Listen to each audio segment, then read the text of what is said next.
Tournament favorite Spain didn't quite pass the vibe check in the group stages, but they know how to pick their moments because La Roja finally showed up against Austria with a convincing 3-0 win to send Austria packing. And it was a near-perfect performance if you ask me, but if you don't want to trust me, just ask their head coach, Luis de la Fuente. This is what he said: the great teams step up when it's needed. We played a great match. We came close to perfection.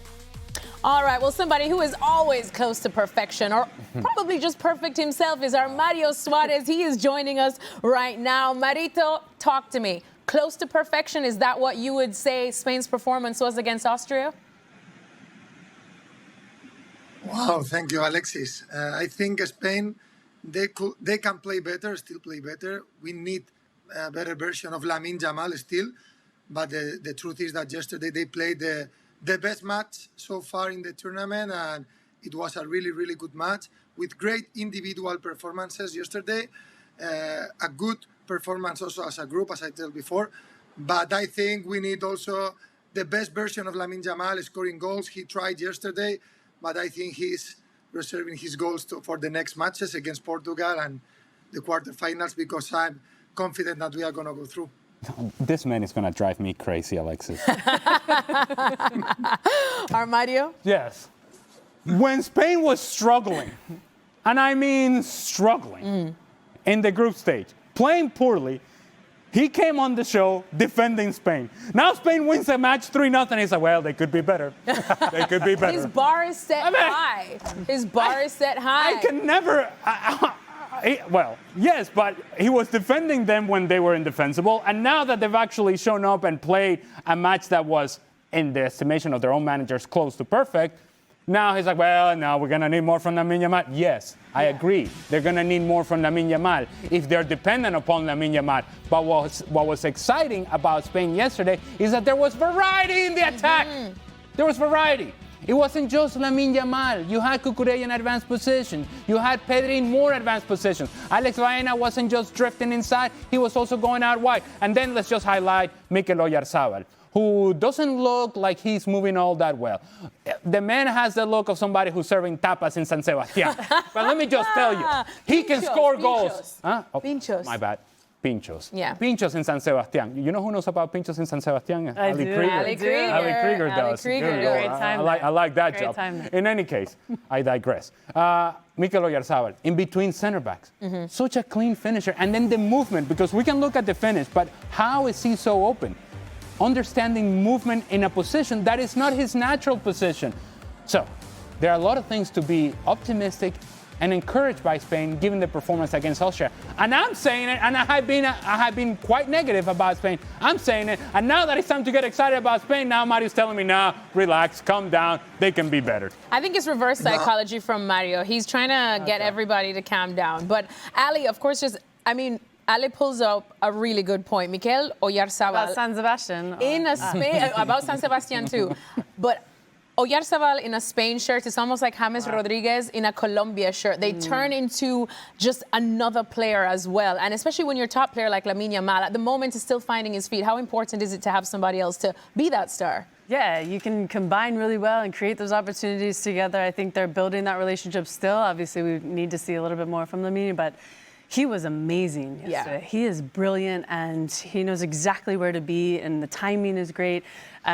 He has a knack for goal. He's a dream to watch, even as a defender. I'm watching his movement and the space that he can create. He wants the ball all the time. He gets into the right positions to make it easy for the midfielders to be able to pick him out on the services. It was incredible. I loved his performance, and Spain is very lucky to have him up top. Don, one quick word on Spain? I thought they were flawless. I thought what's not to love? They've scored 8 goals, 0 conceded. They've got Yamal, who's a world-class player. They've got a front man that's prolific. I think one player that's underrated, in my opinion, because of his football intelligence, is Dani Olmo. I think he finds a space as well. And the best part of Spain is they can take the ball away from you at any given time. With Rodri and Pedri in the middle of the park, they can say, we are going to dominate the ball. You are not going to have it. I thought they were brilliant. Brilliant Spain. That's exactly what we wanted. See, Mario? See, Mario? Is that so difficult?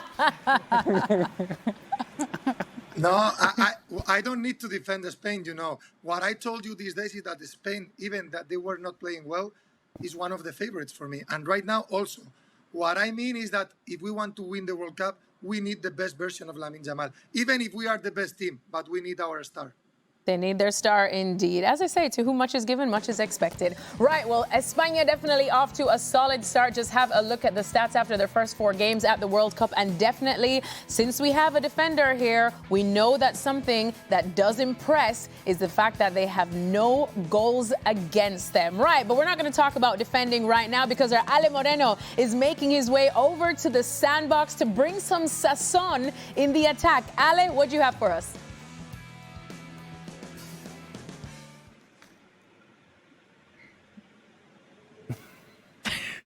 Thank you, Alexis. Now, I think we've talked a lot about the dependence of Spain on Lamine Yamal and how right-sided this team has become, or at least was in the group stage. But did you know that all 3 goals from Spain against Austria went from the left-hand side? Let me show you how that happened.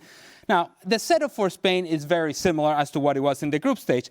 However, they do look a little different in terms of the positioning of Marc Cucurella, who really is the key to all of this. In the group stage, what did Spain look like? Well, I'm going to show you. I'm going to do some drawings here to see how that looks. This was Spain. Everything was playing this way. Everything was playing this way. And this whole space over here, completely open because Marc Cucurella was not in an advanced position. Against Austria, his starting positions in the sequence for the first goal is right there. You think about Marc Cucurella in an advanced position, he now becomes the winger. He now becomes the player that can appear over here instead of being over here and that space completely open in front of him. What's also key is, as Marc Cucurella is in an advanced position, Alex Baena will always naturally, instead of being a winger, he was always going to come to the ball. So you need Cucurella on the left-hand side. What happens when Cucurella gets in behind and Pedri is able to find him with the ball? Then defenders now had to address the room. Poch has to come over, Alaba has to come over, Danso has to come over, and they're all paying attention to the ball. They're not paying attention to Mikel Oyarzabal, who ends up scoring. And you think, well, that's maybe a one-off. Actually, there was more variety than that for Spain in the attack, because in the second goal, Cucurella and Alex Baena actually exchanged roles. Baena went out wide, Cucurella was inside. And even better, we're looking for variety for Spain, not just being right-sided. We think that Lamine Yamal is going to provide you something on the right-hand side. You can actually take a look at the replay, and Lamine Yamal was with his hands on his hip in this particular goal. So Pedro Porro, the outside back, decided, you know what? I'll be the one who goes and scores. I'll get in between defenders. They're all chasing Alex Baena. I'll be the one that gets in behind defenders or in between defenders and finish that chance. If Spain are going to be successful in this World Cup, in the latter stages of this competition, they're going to need variety in the attack. They can't just depend on Lamine Yamal. And if indeed they're going to find that variety, it's going to have to come from width on the left-hand side. You don't have Nico Williams, so you have to get creative with the position of Alex Baena and Marc Cucurella.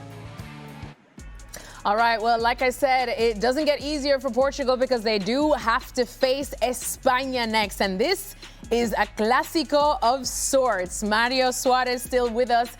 Mario, what are you expecting from this game? Because, of course, we know that Portugal also were one of the favorites to win this tournament. They do have a deep squad. Spain, as you said, not quite perfect, but looking like they're peaking at the right time. So how do you see this one going? Wow, very difficult match. Portugal won Spain in the final of the Nations League, the last time they faced each other. But I expect a match where Spain wants to control the ball, the possession of the ball, and try to create chances, and Portugal try to defend well and play counter-attack. The problem of Portugal is true. They have Cristiano Ronaldo, that he can score goals. But I think Spain with the ball can create a lot of superiority in the parts of Cristiano, because he don't defend, he don't move at all. He just wants to be on the box and score goals. So I think Spain is going to be the owner of the ball, that they are going to be the team who is going to try to propose more, but they will have to take care with the loss of the ball they can have, because Portugal is what they did on the final of the Nations League. So I think it's going to be a very tight match, but I think Spain is favorite. I like more the way Spain plays, but let's see, you never know in a kind of match like this. Poor Cristiano catching strays. Mario saying he doesn't even move at all. Anyways, Don, what do you make of this matchup? Spain favorites for this one? I think so, but I have, in truth, since I've been here, flip-flopped big time between the two because we're still waiting to see the best. You've been here, you flip-flop? Well, that's 10 years. No, because I think I'm guilty when I look at Portugal as looking at the players that are on paper.